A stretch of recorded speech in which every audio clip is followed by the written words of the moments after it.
Hello,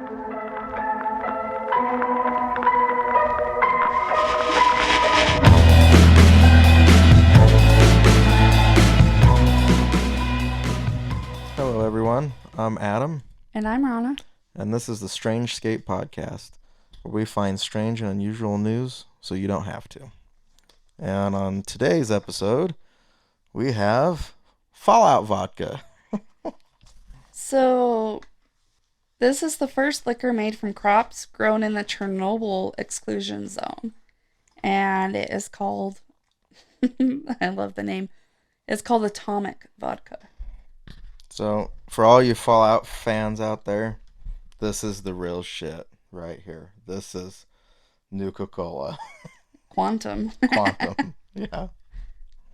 So, this article was published in 2019 and it shows that it's been updated as of September 2020. It says the Chernobyl Spirit Company has 3 goals: utilize the exclusion zone, stimulate local economies, and make safe, delicious vodka. Personally, I don't think it sounds safe. It doesn't matter how much you treat it. I wouldn't. I mean, then again, we're surrounded by all sorts of toxic chemicals and waves that we can't see and everything, but it doesn't necessarily make me want to purposefully add to it with, radioactive alcohol. It's kind of like the, snake elixir. Snake elixir. Yeah, like back in the day, people would sell your doctor in a bottle. They used to call them snake elixirs because they were just shams. Oh, I see. I've never heard it called that before. Yeah. So, this is currently the only product made and sold by the Chernobyl Spirit Company and within the Chernobyl exclusion zone. And it's definitely a specialty product. April marked the 33rd anniversary of the Chernobyl nuclear disaster after the 1986 explosion, which released untold amounts of radioactive material across the continent. A 1,000-square-mile exclusion zone around the Chernobyl plant was established to mark the region deemed too radioactive for habitation. Consequently, thousands were evacuated, and what was once a functional satellite city became a ghost town. According to the BBC, however, this town might be back in business with the advent of an artisan vodka. Artisan. You'll find in a lot of our podcasts we're going to have like speech impediments and mispronunciations, and it just makes it that much more interesting. Yeah, it's definitely the podcast where the news is real, the names are all made up. Made right where the disaster occurred, the ominously named quote-unquote Atomik Vodka, and Atomik is Atomik. I know, I like it. Atomik. It's made with grain and water grown in the very zone once evacuated for its radiation levels, and has become the first consumer product to hail from the abandoned region since the disaster. And later on the article, it says that the grain was just slightly contaminated. And then they use water from the aquifer, but they don't say if it was contaminated or not. Canabbed? What, in the Utah? Canabbed, I know. The vodka is a product of the Chernobyl Spirit Company. It seems to keep repeating itself, which is part of a long-standing project led by Professor Jim Smith of the UK's University of Portsmouth. His project has, since the 90s, looked into the transfer of radioactivity to crops grown in the Chernobyl exclusion zone.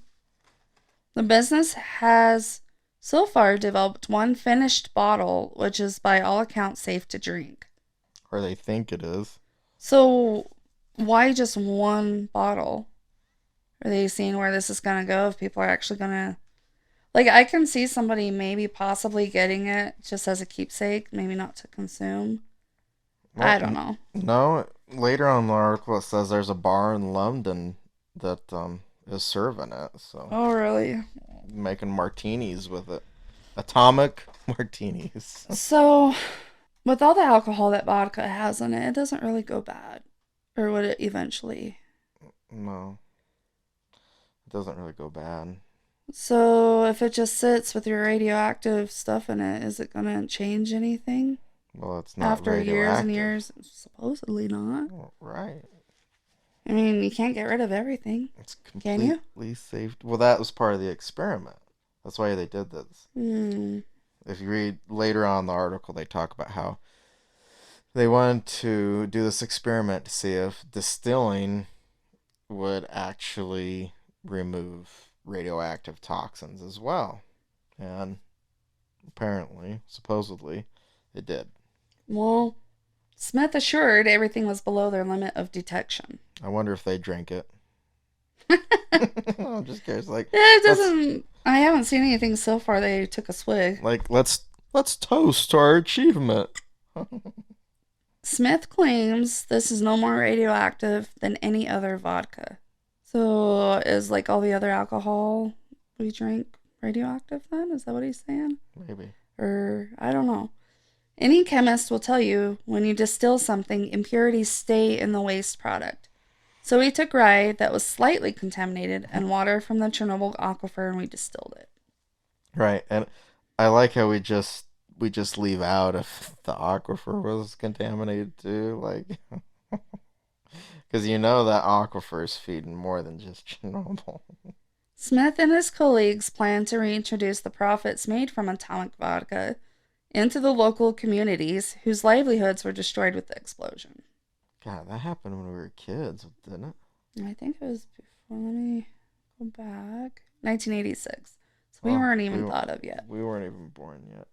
The first and currently single bar offering an atomic vodka martini is Bar Swift in Soho, London.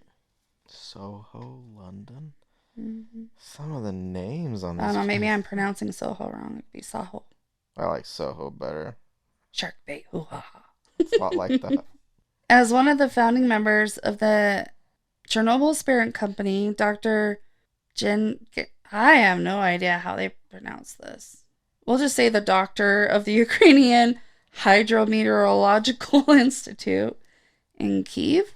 All these names. We need to steer away from the foreign places. Is most enthusiastic about what the liquor means for the region as a whole. We don't have to just abandon the land, he said. We can use it in diverse ways, and we can produce something that will be totally clean from radioactivity. Indeed, the exclusion zone has shown promising signs of recovery. Wildlife isn't merely surviving anymore, but thriving. The animals of Chernobyl's red forest includes wolves, deer, and a variety of birds. Some of them two-headed, I'm sure. Oh, geez. Extra limbs and eyeballs and It's a three-eyed I wolf. believe I saw an article just the other day, literally, that showed it looked like one of those tree frogs. The little sticky feet, you know. Mhm. One was bright green, one was like a sickly blackish green. And I want to say it was Chernobyl. It was some radioactive area that they found that they've changed. And it was supposed to be the same frog. That darker colored frog looked pretty sick. I don't know, it just didn't look normal. No, it either has to be Chernobyl or Japan. But regardless, it does shit to things just as is, let alone I mean, we don't really literally know what's in the foods and liquids. Well, so, and something I'm wondering is, you know, that radioactive material settles on the ground. Mm-hmm. So I wonder if through growing crops and the crops absorbing it, if it would actually clean it up eventually, That's a good like a thought. That's really like interesting. a filter, you know. I don't know. I don't know. Mother Earth has interesting ways of dealing with things, but I don't Because know about something like that. you've It got might take a really, really long time if it does. the small particles that penetrate, but you've got the larger particles that come down and fall out that just chill. They're just on the ground. Dang. Just thinking of all the wind and animals trotting through and stuff, stirring all that stuff up. Hmm. That's kind of scary. I wonder how far it floats through the wind and stuff. Well, when that happened, from what I've read on Chernobyl, I mean, it affected the whole world. Oh, dang. That was a pretty big incident, wasn't it? Yeah. Let's see. The area has also become a legitimate tourist attraction and is plagued by millennial influencers taking opportunistic selfies around the abandoned buildings. The Chernobyl Spirit Company simply sees their product as a financial opportunity for locals who are still struggling to get by. So, are they planning on selling a lot of these and donating the money? Is that what they're saying? The Or- problem for most people who live there is they don't have the proper diet, good health services, jobs, or investment. And they're getting cooked by radiation. That probably can't help. There are radiation hotspots in the exclusion zone, but for the most part, contamination is lower than you'd find in other parts of the world with relatively high natural background radiation, Smith said. According to the product's website, Atomic Vodka will donate at least 75% of its profits from sales to supporting communities in the affected areas and wildlife conservation. Hmm. Well, it's pretty interesting. It's taken a long time to be able to grow anything there. The first deputy head of state agency of Ukraine for exclusion zone management couldn't agree more. It says that after 30 years, I think the most important thing in the area is actually economic development, not the radioactivity. That's what he's agreeing with. He fully endorses the Chernobyl Spirit Company's endeavor and aims to keep the team and their customers' safety in mind before anything else. We welcome this initiative to use abandoned lands to help local communities, he said. It is important that we do everything we can to support the restoration of normal life in these areas whilst always putting safety first. As for the actual vodka, the company's very first product seems to be a success. That is, for the few lucky and brave souls who managed to try it. I'd call this high quality moonshine, said Nasfit. It isn't typical of a more highly purified vodka, but has the flavor of the grain from our original Ukrainian distillation methods. I like it. The notion of imbibing anything made in Chernobyl's exclusion zone, however, is admittedly still an eerie prospect to many, but for the braver souls who want to help a struggling Ukrainian economy, you can try the first atomic vodka martini at Bar Swift in Soho, London. And when was that article made? 2019, and it was last updated in 2020. Oh, well, I'd say with everything going on over there, it probably went out the door. Yeah, probably. This was also found on allthat'sinteresting.com, like I've said in a previous episode, that That's it's probably a lot of interesting things coming from this, hence the name. that's probably why Rush wants Chernobyl back. Oh my gosh, yeah, for the atomic vodka. All right, well, that wraps up that article. And so here on our next article, we have a pair of birds with an electric love. It's true. They definitely have a spark between them. Let's see. This article is from allthat'sinteresting.com as well. The headline is Birds mating on power line zapped by 700,000 volts of electricity, causing 1,000 Aussie homes to go dark. It seems to be a case of a couple of lovebirds who have made the wrong connection. Unfortunately, a rep for the company said. And then down here we have a picture of two little guys. It says a pair of horny kookaburras. Kookaburras? Kookaburras. Kookaburra. Okay. Kookaburra. I like that though. It's really punny. Kookaburras caused a blackout in Australia after mating furiously on a power line. When love erupts, sparks fly. Literally. I don't know if I can keep it together with this one. Those sparks proved to be too much for the Australian suburb of Corrine when a pair of horny kookaburras caused the blackout after consummating their love on a power line. Sounds romantic. It was for a minute.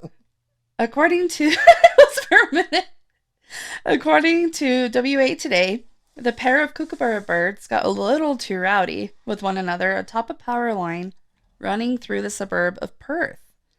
The Lovebirds commotion caused a mass power outage, leaving 1,000 homes in the dark. This left story, cut short, was witnessed by a local man walking his dog in the afternoon of the incident. The witness told authorities that he saw the birds mating at the top of a power pole right at the neighborhood's corner of Albion Place and Fairlane Drive. He described the two big blue flashes and loud bangs before seeing the birds drop to the ground. Right after, power in the neighborhood went out. Passion proved fatal for these two lovebirds. Workers for Australian power company Western Power were called on to the scene. After they arrived, they saw the two kookaburras dead on the ground below the power lines. The company's official said that the power outage had happened after the female partner extended her wings in her throes of passion. She's a flailer. Not anymore. Apparently, her wings were stretched wide enough that they had accidentally touched the separated electrical line. The lovebirds sadly did not survive the lethal rendezvous, which likely sparked anywhere between 155 and 765,000 volts of electricity. It seems to be a case of a couple of lovebirds who have made the wrong connection, unfortunately. Oh my gosh. They had way too much fun with this article. They did. They even quoted it as star-crossed tragedy. He added that the power crew was required to do an examination around the substation, which was located nearby the Love Nest, to make sure there was no flashover that has gone back into the substation. Within an hour of their arrival, the power crew managed to get the electricity back up and running. The kookaburras are probably Australia's most recognizable birds. They are the largest member of the kingfisher avian family. Though they do not fish or actually prey on fish either, they prefer to feast on small reptiles and insects instead. These distinct-looking birds are native to Australia, which is home to two of four kookaburra species, the northern blue-winged kookaburra and the famous laughing kookaburra. Both species release a peculiar, almost manic-like laughing sound, which makes them easy to distinguish. According to ABC Australia, kookaburras have a social structure that closely resembles a traditional human family. These birds live in close family groups made up of the two parents and the older siblings from past breedings that stay around to help the parents raise their younger, newer siblings before they finally leave the nest. Further, kookaburras mate for life, adding a sad note to the already tragic demise of the neighborhood lovebirds that died. But at least the power company made sure they had a proper send-off. The two feathered fornicators were laid to rest in a private ceremony attended by Western Power staff later that evening. Oh, shit.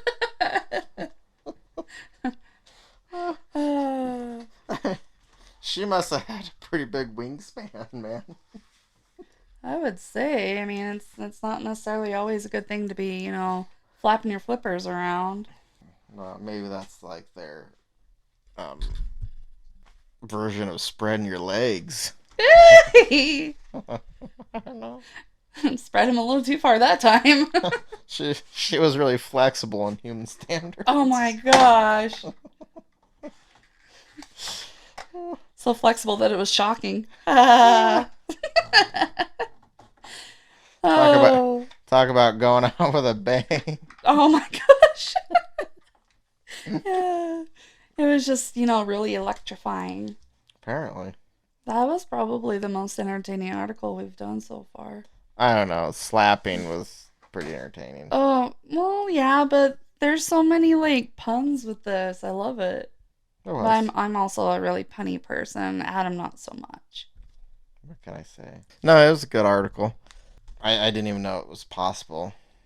I knew it was possible, but I didn't realize they had a wingspan Like large that. enough to touch both sides. I mean, animals, they're always, getting on the power lines and causing outages and stuff. But hey, why not go out with a bang, and have it done by kookaburras fornicating on the electric lines and poles, and not everybody can say that they had a power outage because of that.